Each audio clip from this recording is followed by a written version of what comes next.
Hello everyone, Joe Waxman here. And in this video, I want to look at the chart of JP Morgan, banker, financier, businessman of Morgan and Chase and Stanley and I don't know, famous banker guy. Guys, don't forget to hit the like button and subscribe if you have not already. All right. I mean, first things first, we got to look at this guy. I mean, oh, how do I get back? Okay, very intense looking guy, and he had one of those. I forget the nose. The nose expands. Big nose. Okay, this always happens. Hold on.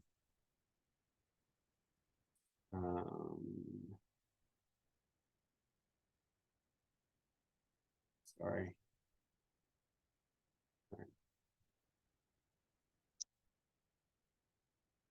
All right, John Pierpont Morgan is an American financier, investment banker who dominated corporate finance on Wall Street throughout the Gilded Age. As head of the banking firm that ultimately became known as JP Morgan & Co., he was the driving force behind the wave of industrial consolidation in the United States, spanning the late 19th and early 20th century. Over the course of his career on Wall Street, JP Morgan spearheaded the formation of several prominent multinational corporations, including U.S. Steel, International Harvester, and General Electric, which fell under his supervision. He held controlling interest in numerous other businesses, including Aetna, Western Union, Pullman Car Company, and 21 railroads. To the extent of his dominance over U.S. finance, Morgan exercised enormous influence over the nation's policies and market forces underlying its economy. During the Panic of 1907, he organized a coalition of financiers to save the American monetary system from collapse. JP Morgan's dedication to efficiency and modernization helped transform the shape of the American economy. He was characterized as the greatest banker. He died in Rome, Italy, at the age of 75, leaving a fortune behind. And he had an estimated fortune of 80 million, equivalent to 2.2 billion in 2021. And that doesn't seem like that much, considering how much the disparity of wealth has grown. You know, like we have like so many billionaires who are have way more money than that now. However, back then it was different. Like the level of corruption wasn't nearly as great as it is today. We live in an age that is just like greed, lies, dishonesty are the norm, not the exception. Back then it was the exception. Now it's the norm. It's like, you know, if you're not like this psychopathic, greedy person who wants to just, you know, kill and destroy and take everything from everyone, you're considered like you know, abnormal. We live in a very, very sick society. So, all right. He was born in Hartford, Connecticut. His family, he comes from a powerful family, right? His father was a banker. Okay, so it's not like he just went into banking just out of nowhere, raised poor. No, his family was into banking. He comes from a line of businessmen. And so, you know, it was natural for him to just to go into it. He didn't come up with that idea on his own. All right.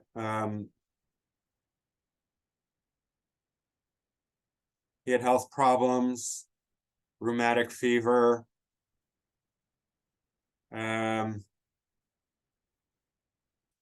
Let's see. He studied, went to college, and did fine in his unremarkable childhood, I guess, at least according to Wikipedia. I mean, he wasn't poor or anything like that. He went into banking at the London branch of his father's company, merchant banking firm, Peabody Morgan and Company. Partnership between his father and George Peabody. Then he moved to New York. Let's see. So like one of the early things he did is he financed 5,000 rifles at $350 each, and then sold them for $22 each. Good money-making opportunity. All right.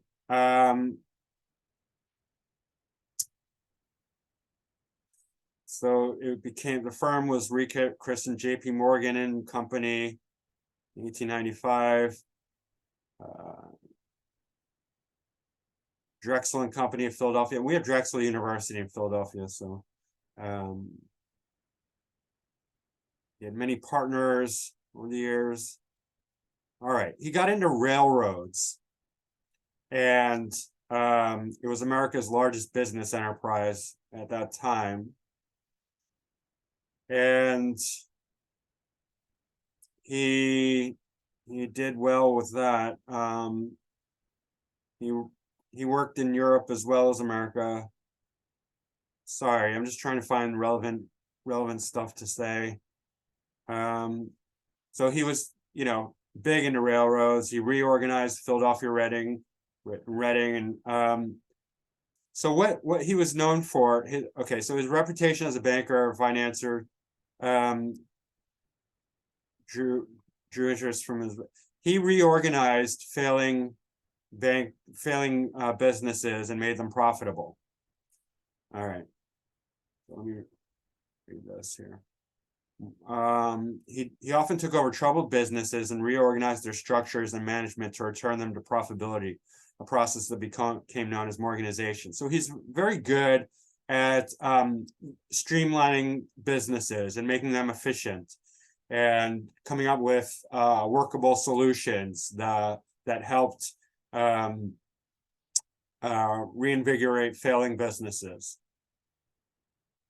Right, so a brilliant businessman and banker. He had the resources and the intellect to help the economy a great deal. And he became powerful because of that. He streamlined the railroad industry. And he was very powerful, very forceful, finagled his way into, controlling, dominating positions in various industries, railroads, and later other ones.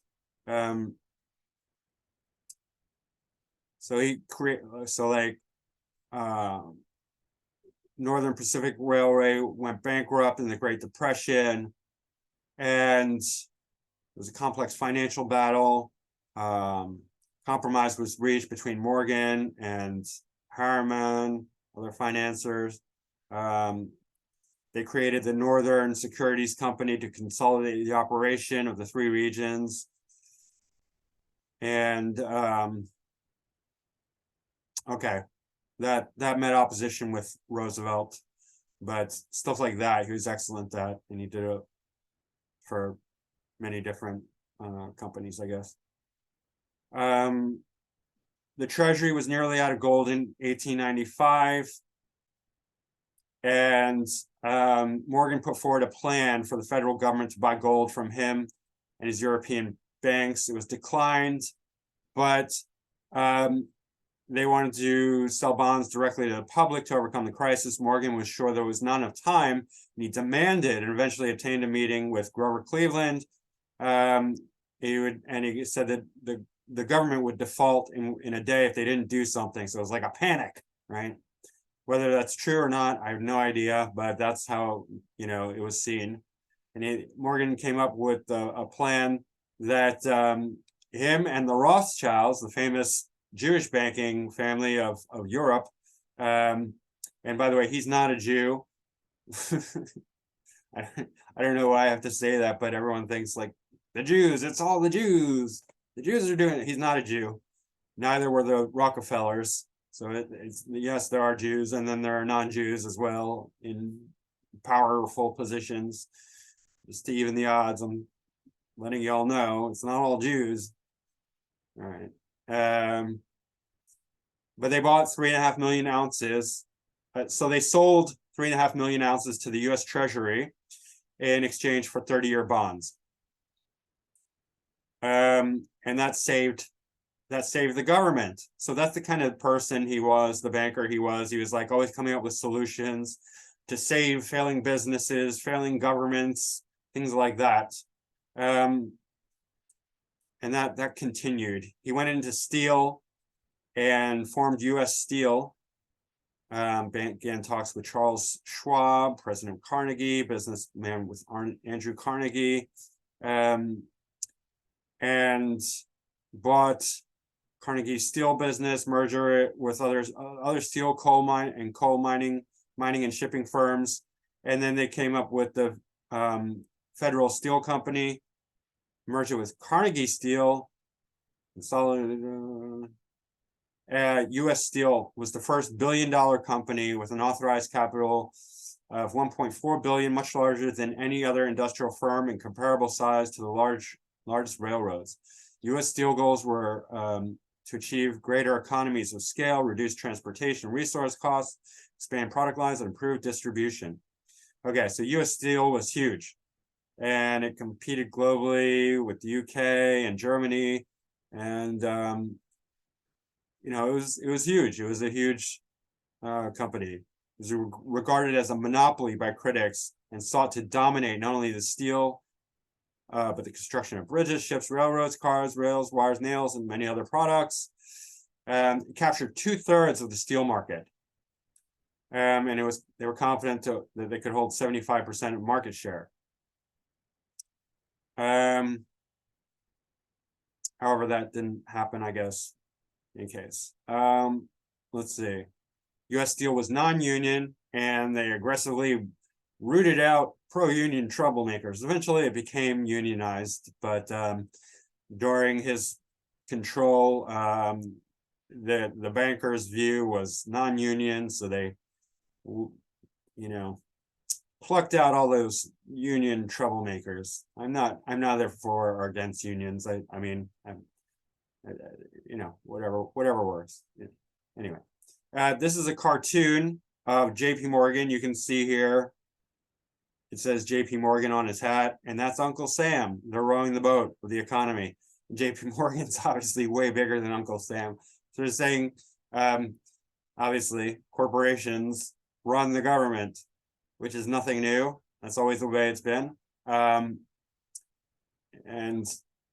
yeah. Yeah, what can I say about that? I don't know. I mean, people will say, well, that's the reason for communism. No, it's not. We just need a better solutions, better institutions, better governments, we need to do better in all ways. 1907, there was a financial crisis that crippled the American economy. Major New York banks were on the verge of bankruptcy, and there was no mechanism to rescue them until Morgan stepped in. So he's kind of like a financial banking hero. He's always stepping in to save troubled companies and troubled governments. Morgan met with the nation's leading financiers in his New York mansion, where he forced them to devise a plan to meet the crisis. So they organized a team of bank and trust executives, which redirected money between banks, secured further lines of credit, and bought up plummeting stocks of healthy corporations. So that was like his niche. Like anyone who's in trouble, he's gonna go and save them. All right. And then he did that for more share of the mining industry, coal and iron railroad company. but it would have violated antitrust laws. I think, owning too much of the industry, but he got immunity, special privilege rights from President Roosevelt, and he did. He bought even more of the share of the mining, steel, coal industry. And realizing that a future crisis is unlikely to be another Morgan, in 1930, banking and political leaders led by, who cares, they created the Federal Reserve System, which is corrupt as can be. And not that, if you don't understand that, you might be like, well, we needed it because blah, blah, blah. And of course, there you could say that there are reasons for having it, but it's how they use it that is very corrupt. Anything can be used wisely or for very evil, egotistical, selfish purposes, right? Like a gun is neither good or bad. It can be used to, kill innocent people, or it can be used to kill bad guys and protect the innocent, right? So it's like that. It's not that, these institutions are inherently bad. It's that they become bad because they're used in bad ways. So in any case, yeah. And it became, the rest is pretty much history. One of the things is that he invested in Nikola Tesla, who, as you probably know, is brilliant, probably the most brilliant scientist we've ever seen, or one of them, arguably the most. But anyway, it says here that Tesla changed the original agreement, and so the Morgan backed out. But we know that Wikipedia doesn't really tell the truth. And it was more like Tesla's real goal was to produce free energy for all of mankind, and somebody like JP Morgan, who was all about power and control. And I'm not saying he's all a bad guy. Like, I don't think JP Morgan's like necessarily a rotten to the core kind of person. He's obviously a mixed bag, but he definitely didn't want to give up his industry's power and control by providing free energy to the people, the plebs, the poor useless eaters like me and you, right? Now we need to control all the people and make them pay for their energy. Of course, we're not going to finance somebody like Nikola Tesla who wants to give free energy to everyone. In any case, that happened. And then he made a few bad deals, London Underground, foreign, so foreign stuff didn't go so well for him as much as American stuff. And that's in his chart. So let's look at his astrology. So Aries sun exalted in Aries, full on second house stellium. So for a banker, that's like, what we want to see, right? That's perfect. Yeah, exalted sun in Aries. So the whole sign of Aries is going to be bona fide by the exalted sun. It's going to help it out tremendously. Aries sun are great at starting initiatives, leading, being inspirational figures, inspiring confidence and energizing people. Aries really just lift up the energy of the room. They just they're very fiery type people. Great leaders, great initiators. Sun is conjunct Mercury, so he's very intellectual. Venus is a little further away, and then Pluto. Venus is conjunct Pluto. 9-degree Venus, and that's probably good, because Venus can, obviously the sun is very strong, but Venus conjunct the sun can make a person more lazy, more indulgent, right? The opposite of this would have been Aleister Crowley, who was all about indulgence, right? And in his philosophy, do what thou wilt.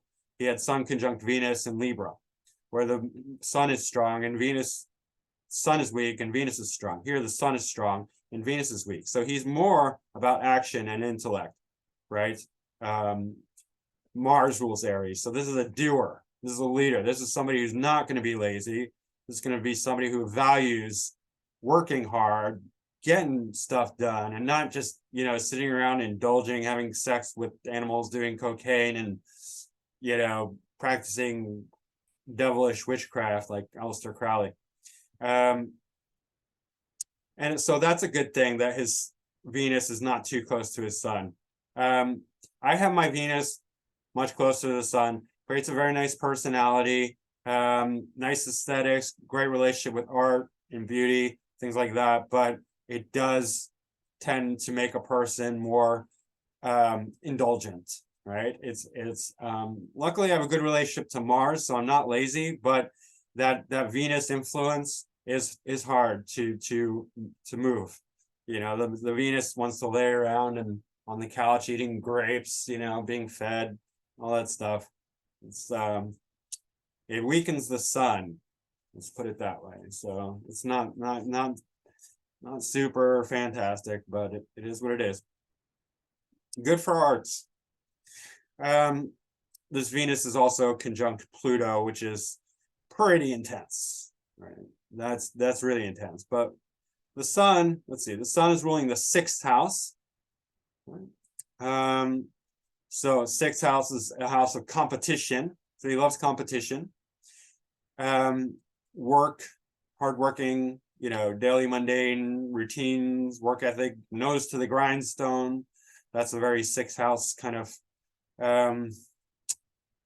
theme, you know, just getting down to work. Let's, you know, and he's got this really nice, it's not represented here, but basically all 3 fire signs are very strongly present in his chart, with Mars and Jupiter and Leo, full on Aries, stellium, 2nd house, and then MC and Sagittarius. And then the ruling planets also, Jupiter, Mars, Sun, right? Mars, Sun rules 6, Mars rules 2nd, so there's a mutual reception there between Mars and Sun. And then Jupiter rules the MC. And so that is really, really strong for leadership, for inspiration, for being like, especially because it's not just fire, it's 2nd, 6th, and 10th. So career, resources, hard work, public image, you know, for being a really strong public leader, for winning people's trust. I mean, the 2nd house is a house of security. It's a house of resources. It's a house of speaking voice, but also like just like confidence, right? Because values, self-values, valuing yourself. A strong 2nd house can really create tremendous amount of personal security, where you're just like, you know, so sure of your own abilities that other people can't help but be sure of your abilities too, right? If you have the 2nd house Lord in the 2nd house, or exaltation Lord in this case, right? But mutual reception between its Lord, Mars and Sun. So that's extremely strong. You can see that the Sun here has a score of 10, which is very strong, because it's exalted and then mutual reception with Mars. So 2nd and 6th house. And then even 10th house, because Jupiter is a few degrees away from the MC by trine. So that's excellent as well. Right. So yeah, the 2nd, 6th, and 10th house are extremely powerful. So this guy has huge influence over everyone. And that's what he said. Like he even though he's kind of ugly, he just had such confidence that it didn't matter. Like he just kind of was this dominating force, and he was big and he was round, and he was just like kind of exuded this presence, right? Presence is when somebody has presence, they can stand on the stage and they just take up the whole room, right? And that's the kind of thing that I'm talking about, this presence that somebody like JP Morgan would have. This Pluto is going to make it super intense. Pluto and Aries conjunct Venus, and just basically influencing the whole Aries stellium. And yeah, I mean, if we look at it, so Moon's in Virgo, And Moon in Virgo is excellent for analytical, critical thinking, very sharp-minded. I have my Moon in Virgo. You know, Moon in Virgo is a perfectionist, and it really it's sharp as can be. Moon in Virgo has razor blades. Moon in Virgo is the internal mind.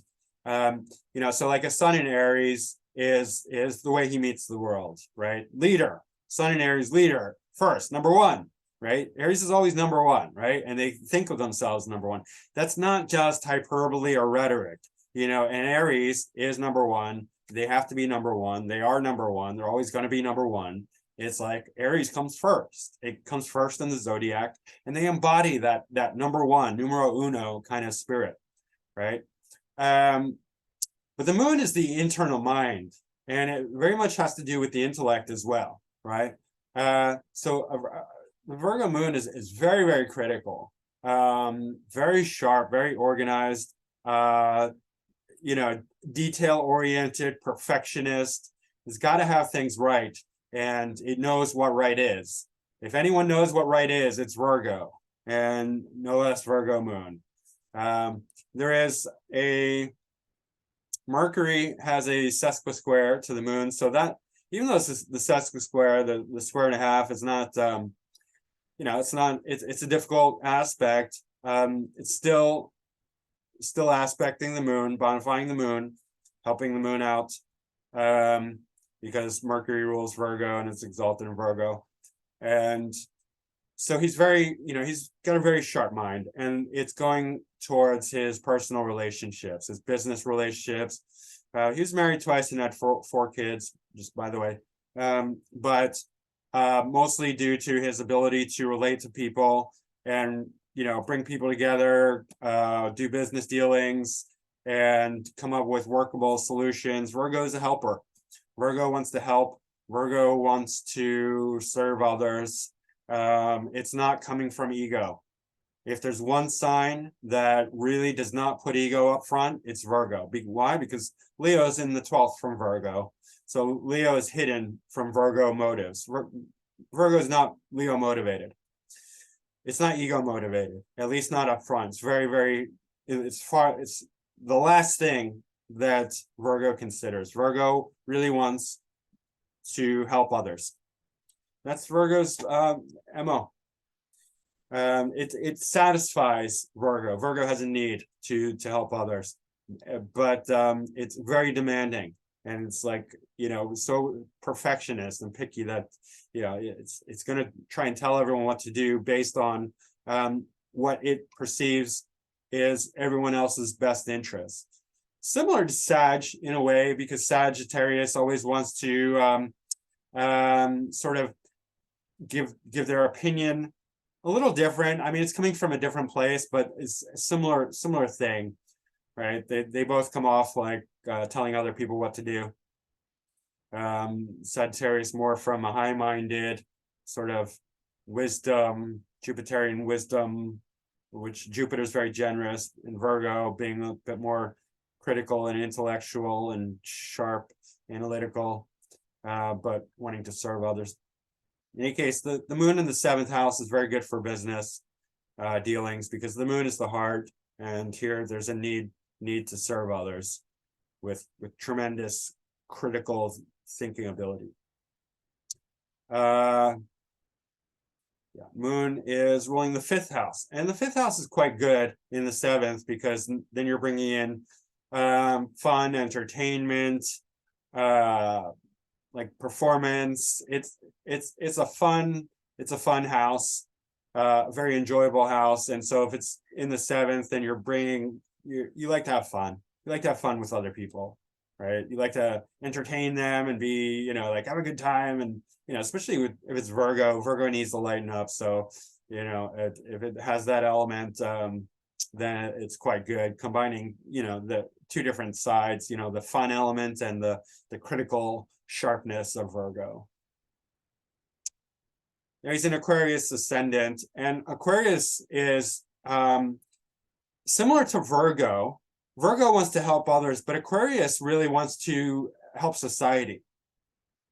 And Aquarius is actually a complement of Virgo because it's 6 from the 6th, which I covered in my other video. But regardless of that, Aquarius is also very intellectual, but a lot more,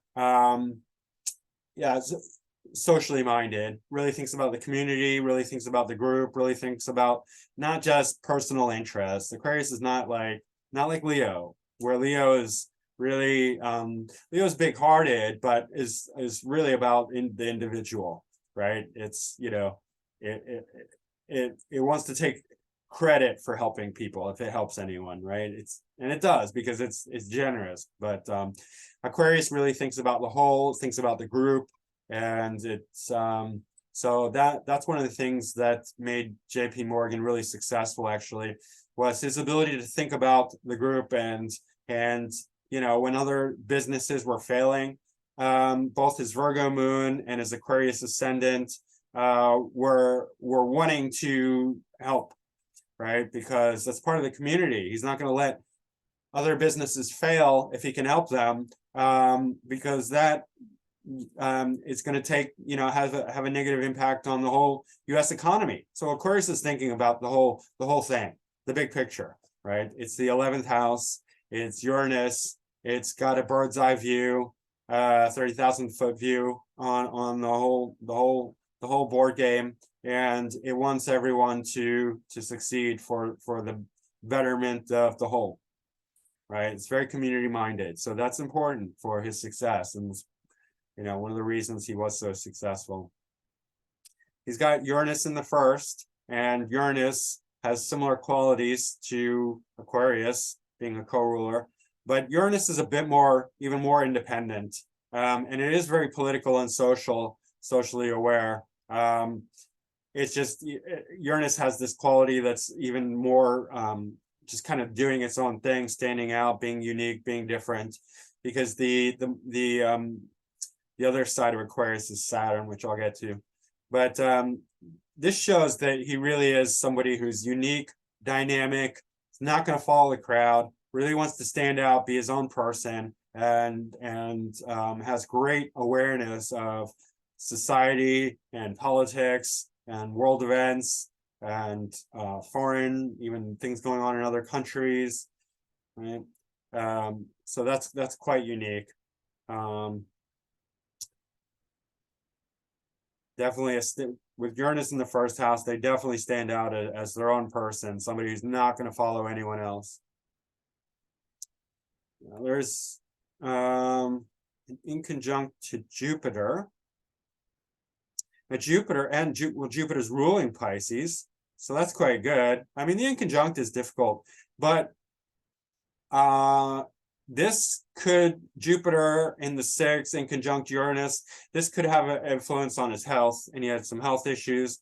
His appearance being first house, you know, Jupiter expands things. So and Mars also, you know, Mars can add to health issues in the 6th house.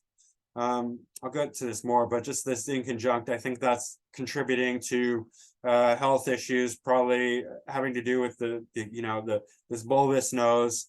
That's a disease, comes from rosacea. You see that sometimes people they have this nose that's like all pocked and bulbous and rosy or purple in his case. So he was very self-conscious about it, but it just kind of added to his intimidating, you know, persona, like this kind of image or presence that he had.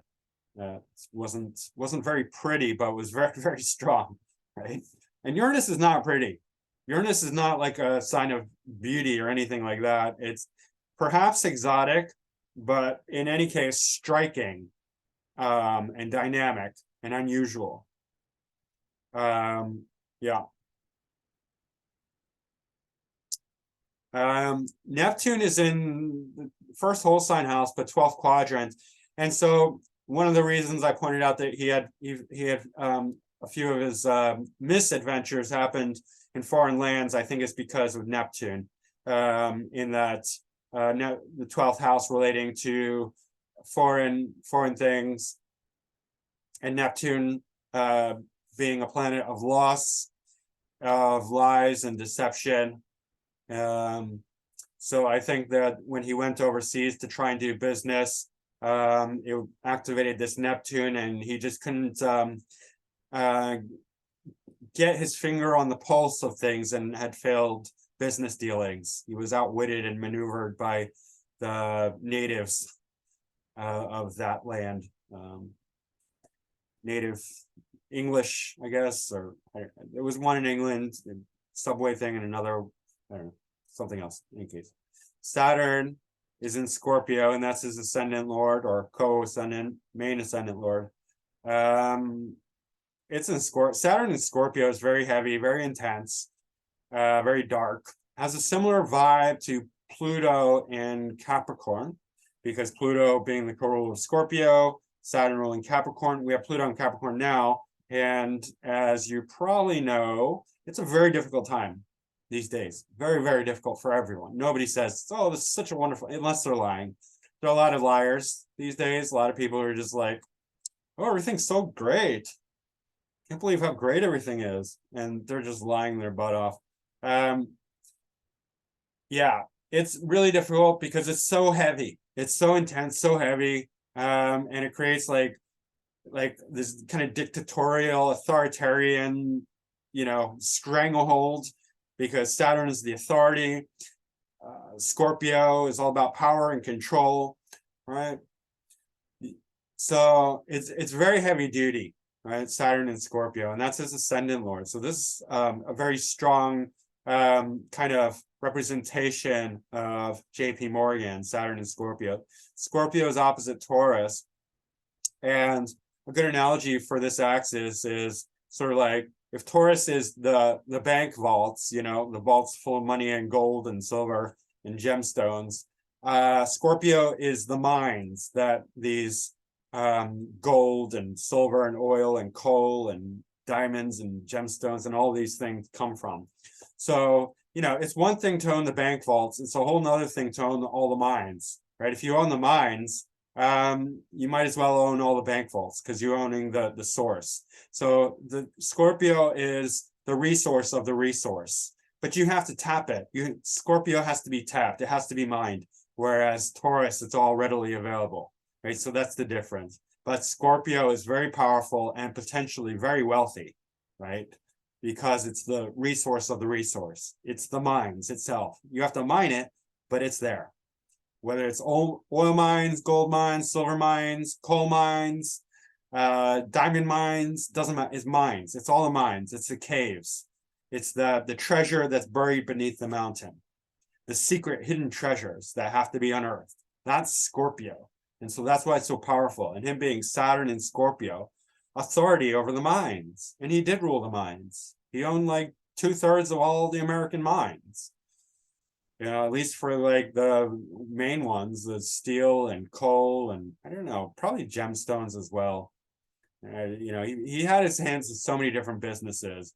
Even railroads. I mean, a big part of railroads is steel and coal, because they run on steel. They're built out of steel. They run on coal. So even that, he owns the resources. He's going to own the resources for the railroad industry. 9th house too, long distance travel, right? And he was religious. And Saturn in the 9th is either going to reject religion, being like, just fantasy. Don't bother me with that story.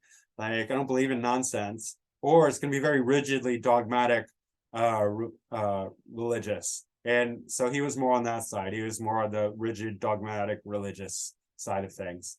Very much supportive of the church and religion and all of that. And he has a South Node in Scorpio too. So he's coming from, even it's interesting because he was born into a banking family, South Node in Scorpio.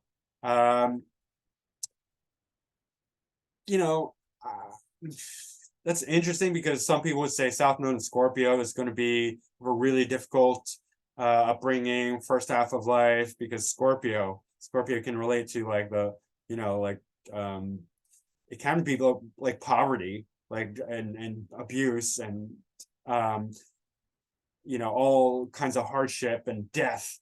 But it can be the sort of owning the mines, right? Owning the coal mines and the oil mines, and so owning like great resources, shared, like a bank even is shared shared resources, right? So it wouldn't be like second house where it's your resources, but it's like shared resources. So there still can be great prosperity with Scorpio, depending on how it's aspected and whatnot. In his case, I mean, how would you look at that? You could look to second house as well, because second house deals with heritage, right? Fourth house would be like your immediate family. Second house would be like your ancestors, right? And him being having such a strong second house, it shows that, yeah, he probably does come from strong family roots, in this case banking. But anyway, yeah, he did not grow up like with tremendous hardship, although I mean Wikipedia doesn't really detail that he had sickness, but it certainly wasn't poverty, but there may have been other difficult things. That's hard to say. It's disposited by Mars in the 6th house. Mars conjunct Jupiter, so as far as health, we could say like issues of, I mean, opposite Neptune would be hidden diseases, Jupiter expansion, excessiveness. Mars, I think Mars can relate to a lot of things. Be like skin or nervous system or blood disorders or muscles. I don't know. But potentially certain disease. I'm not an expert in medical astrology. That's why I'm not like can't tell you exactly, but I know that it's probably going to produce some health issues. Mars is a malefic, so Mars will definitely give some bad influence to the health. It's square Saturn, and that's not great, but it's not terrible either because Mars is ruling Scorpio, and Mars has a nice trine also to his domicile in Aries. So well, Pluto, Mars is trine specifically Pluto at 3 degrees, but still it's connected to Aries. Pluto is very intense. Pluto also is in conjunct Saturn. There's this really intense, this is called a Yod to Pluto in the 2nd house. Pluto is power, control. Pluto's the mastermind. Pluto wants the ultimate control of people and resources and things. In the 2nd house, it's going to be about banking. It's going to be about resources. It's going to be about wealth. It's going to be about security. Between his ascendant Lord Saturn in Scorpio and Moon in Virgo. It's very intense, okay? This is very intense because Saturn is very intense in Scorpio. Saturn does not do well in Aries. Saturn is debilitated in Aries. Moon is neither has great dignity in Virgo or Aries, but just Pluto in conjunct Moon, that's quite devastating as well. Very deep because Moon is so sensitive. So a very powerful Moon in Pluto in Aries in conjunct Moon is going to show like just such like a deep desirous nature that's bringing out the most difficult qualities of Pluto. This power, control, like he's so power hungry, in other words, because this in conjunct is really difficult, right? It's making this Pluto highly malefic, in conjunct to Saturn, in conjunct to Moon. But it also shows that the Yod is considered the finger of God. So with 2 in conjuncts on it, it's going to be, and it doesn't look like it's, but you can tell by degrees here that it's specifically about Pluto. Pluto conjunct Venus is dragging Venus in, but this whole stellium really, but Pluto, power control in the 2nd is really what this is about. and it's going to involve the seventh house, so business dealings, fifth house.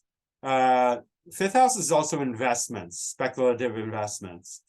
And the ninth house, so higher education, religion, philosophy, but also long distance travel, railroads, and the mines, all the mines, Saturn being, authority, government, rulership, leadership, law. So he's going to bring it all together in banking.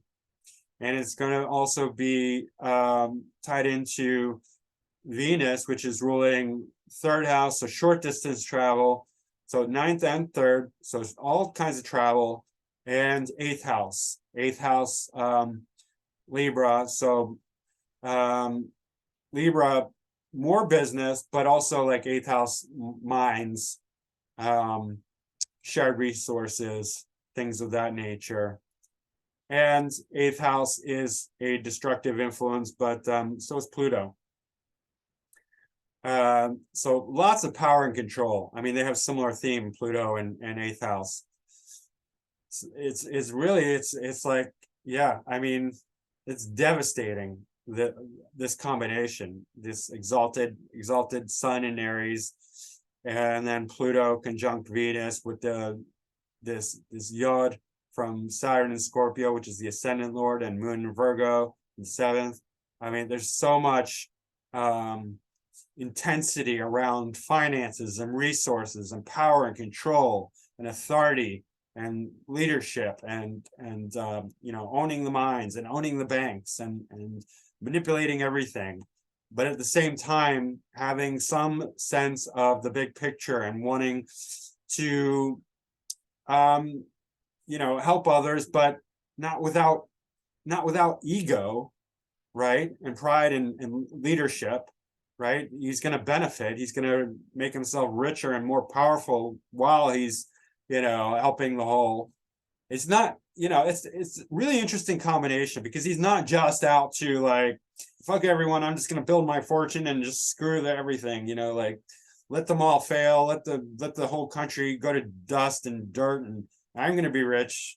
No, he's like, I'm going to be super duper rich, and I'm going to help America grow and prosper. That's why he's, kind of like this banking Superman,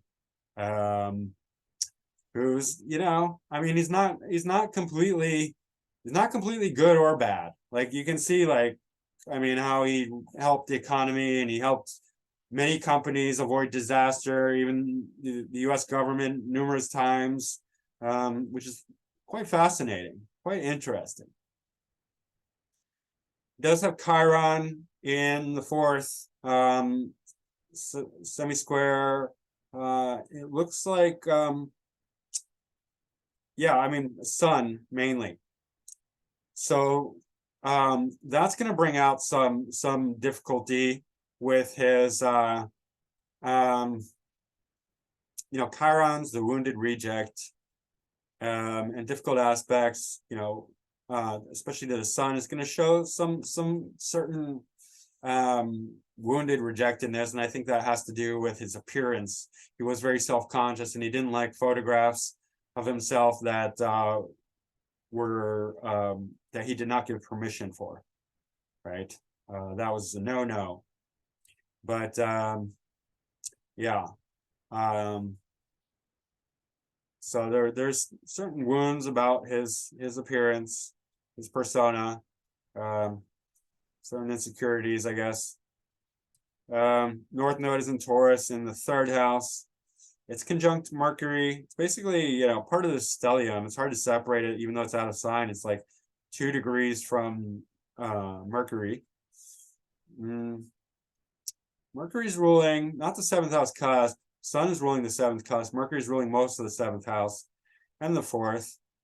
And, fourth for building, for brick and mortar, for any sort of physicality, trains, but, a lot of like, just physical empire building, stuff like that. It's going to be, very significant as well. Hometown, America, right? Homeland, owning land. That's going to, play into it as well. Venus is ruling Taurus. So you can see, like, if the nodal axis is in Scorpio, Taurus, it's dealing with resources and security, finance, and all that same issues, right? But in third and ninth, then it's dealing with travel, short and long distance travel, communications, media. Oh, incidentally, he funded. He also funded Edison, and he had the first house in New York City to have running electricity. So that's interesting. Let's see. Jupiter is ruling most of the first house in the sixth, so definitely health issues and concerns, but very competitive as well, and hardworking, aggressive. Conjunct Mars, especially. So he loves competition. He loves a good fight. Jupiter is also ruling, like I said, MC, and it's in a complementary house, the sixth house, obviously trine the MC. So that's quite good. And like I said, Jupiter opposite Neptune. This is a challenge in certain situations, especially dealing with foreigners and foreign lands, because Neptune is the lies and deception. Mars ruling the ninth house and the sixth, and the second. The second, obviously, a very compatible, harmonious house, the trine. The ninth house, dispositing Saturn and South Node. So very hardworking and again, aggressively competitive. And he's got the square between Mars and Saturn. That's pretty difficult. But Mars is ruling Scorpio, so it's like, I mean, very aggressive, very aggressive. Let's put it that way.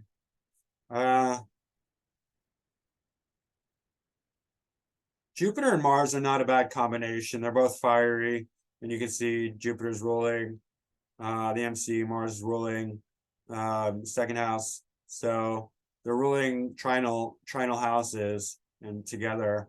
So that's good. Career and the stellium in the second house is resources, banking. In the sixth house of daily work, daily grind, and competition. Jupiter, I already talked about this, but Jupiter in conjunct Uranus, that would create a radical philosophy. I mean, Jupiter just being the significator of philosophy, a person's philosophy in life, radical philosophy. And let's see, Jupiter, very unique independent career, because if Jupiter's ruling the MC as well, right? So yeah, definitely a powerhouse, a force to be reckoned with, this guy. Chiron does have a square to the moon, a light square, but so he definitely felt like an outsider, and there was certainly some certain insecurities that he had to overcome, being that his Chiron is in negative, difficult aspect between his sun and moon. So he felt a bit certainly insecurities that he had to make up for, right? By making millions upon millions, in today's dollars, billions of dollars, right? And having tons of influence and power, enormous.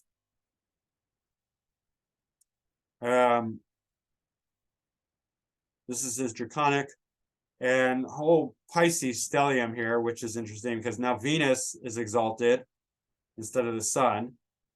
But it's in the first house, first quadrant, but moving to the second house. So first house is much more iconic and really gives personal power. And so that's interesting. Venus is, wealth and indulgence and luxury. So very, very Pisces is interesting. It's a very expansive, artistic, mystical sign. So that's interesting. Maybe he had some spiritual connections that we're not aware of. But in any case, Venus is here and it's bonifying the Piscean sign. So that's, that's quite good for him. Jupiter's exalted in Cancer, not Mars. Mars not so good in Cancer, but that's the 5th house. So he liked to have fun. Jupiter also for finance, and 5th house for business speculation, speculative investment. That that's very relevant here, making money with speculative investments, which he did. He made a lot of money there. And because Jupiter is exalted in Cancer, it sort of negates, well, not negates, but it makes up for a debilitated Mars in Cancer, right? But the Mars in Cancer, maybe, I don't know. In any case, I don't know, maybe that's responsible for some bad investments. But in any case, generally very good investments. Moon in Leo, very proud, right above the Mars. A lot of pride, a lot of ego, a lot of very competitive, very hardworking. Perhaps, I don't know. I mean, when Mars is strong and it's conjunct the moon, then there can be, especially in a man, there can be abuse of people who are weaker than them, possibly women, but just generally taking advantage.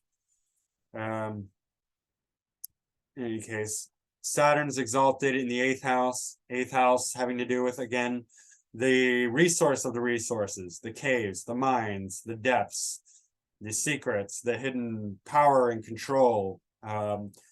Saturn in Libra is very law-abiding and fair-minded and wants to be treat everyone equal, but at the same time is an authority and a leader and a boss of the resources, of the shared resources. And ascending Capricorn, that seems quite appropriate for somebody as powerful as JP Morgan. That's pretty much it. Yeah. Well, let's see. Uranus is conjunct Neptune in the 12th.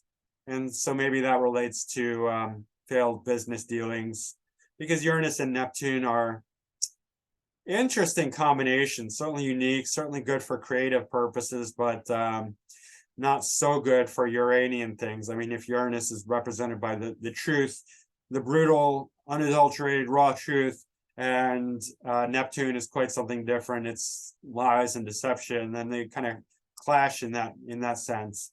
Neptune can spoil the clarity of Uranus in any case.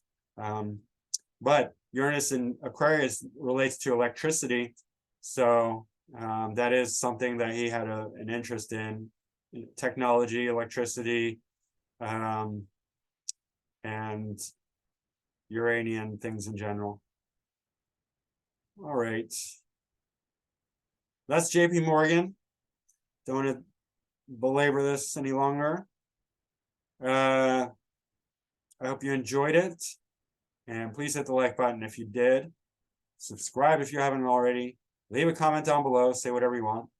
And if you want me to do somebody in specific, you can put down that there in the comments. Not everyone has an accurate time of birth, so I might not be able to, but in any case, guys, you can book a reading with me.